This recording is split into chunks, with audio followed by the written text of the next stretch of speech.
All right, class. Now let us talk about something that every manager, HR professional, and even employees need to understand really, really well.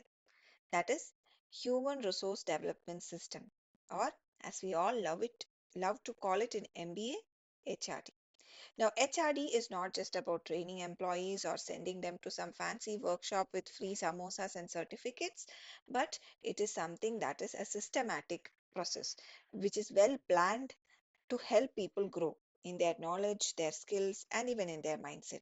And when people grow, the organization also grows. It is like watering the roots of a tree. Stronger roots mean stronger branches, and that leads to more fruits and less chances of falling over during storms or quarterly reviews, right? We already saw that in unit number 1.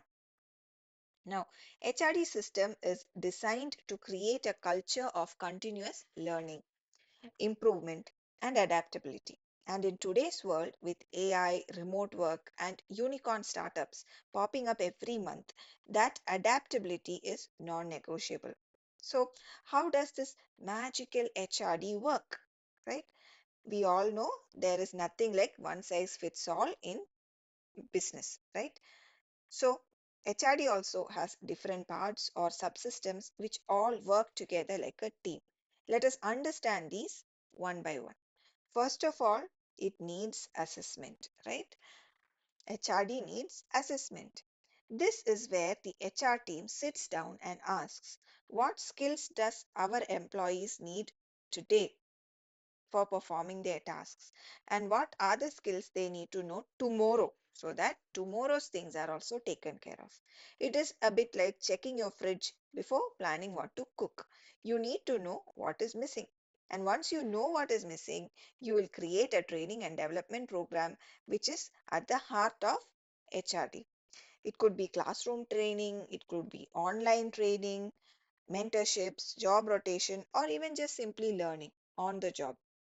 These days, you even have apps which can recommend courses, right? Just like how Netflix recommends movies.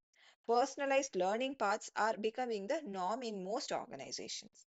Next, we have performance management. And no, it is not just the dreaded appraisal season with the awkward feedback sandwiches like, you are great, but here are 20 other things that you need to improve on. Right? Performance management is all about setting goals, tracking progresses, and helping employees get better every day. Think of it like coaching a cricket team. It is not just about winning matches, but it is also about helping each player improve their game. Then it comes to career planning and succession management. And this is where the organization will say, let us not just hire leaders from outside, but rather let us grow our own. It is like how an IPL team grooms young talents to replace the veterans. It is about creating a pipeline for future leaders. Employee engagement and retention is another big part. You cannot just train people and expect them to stay. You have to make them feel valued, make them feel heard and appreciated. Recognition programs, flexible work, growth opportunities, all these things are factors which make people say, yeah, this company is good.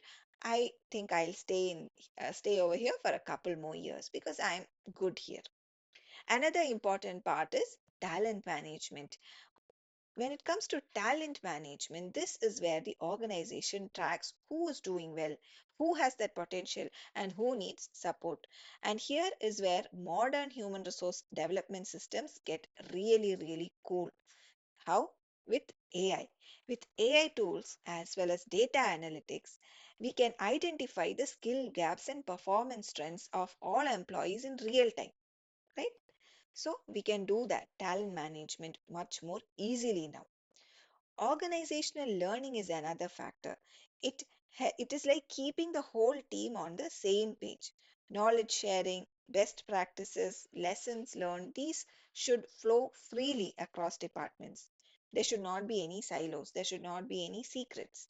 Think of it like a good WhatsApp group where everyone shares useful information and not just wedding invites or random jokes at good morning, good evening messages. Lastly, we have evaluation and improvement. Every human resource development system needs feedback. what worked, what didn't work, what needs to change, just like we revise our syllabus, right? And sometimes only before exams. Are you one of those people? Are you hearing it just before your exam? Human resource development also needs regular tweaking based on data, based on feedback, and changing business needs. Now, if you compare all this to the old school HRD methods, no, you will see that the difference is like using a Nokia 11000 versus an iPhone 15 or an iPhone 16. The traditional systems were about generic training and annual reviews, but today's modern HRD uses AI, it uses predictive analysis and digital platforms with real time feedback. It is much, much faster, it is smarter, and it is way more personalized. For example, let us take the companies like TCS or Infosys, right, which operates in India. They have an amazing in-house learning platform. Similarly, even startups like Zoho or Zerodha, they also focus heavily on building internal talent instead of always hiring from outside. And let us not forget how the pandemic changed everything, right? Suddenly, all offices were empty one day.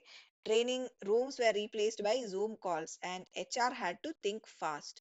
This gave rise to a new HRD subsystems like virtual onboarding, remote learning, mental health support, flexible work models, right? Wellness apps and online collaboration tools. They all became just as important as technical skills. So, who is in charge of all of this? HR. Nope, not just HR. Top management, line managers, HR professionals, of course, employees. Everyone plays a role in all of this. You can think of HRD as something like a group project, right? And unlike the group projects which we may have done taken up in college, here everyone actually has to contribute. It is not going to be like I one person will do all the work, the others are going to mug up whatever that person did and present it in Viva. No, that is not how it is going to work anymore. In the end, whether HRD becomes a game changer or it will just become another form filling exercise will all depend on the top management. Why? Because if the leaders itself treat HRD like a strategic partner, then it will work. But if they ignore HRD or see it as, yeah, there's a department like that, nobody cares, then it will not deliver much impact. Okay, so that is it for Unit 2.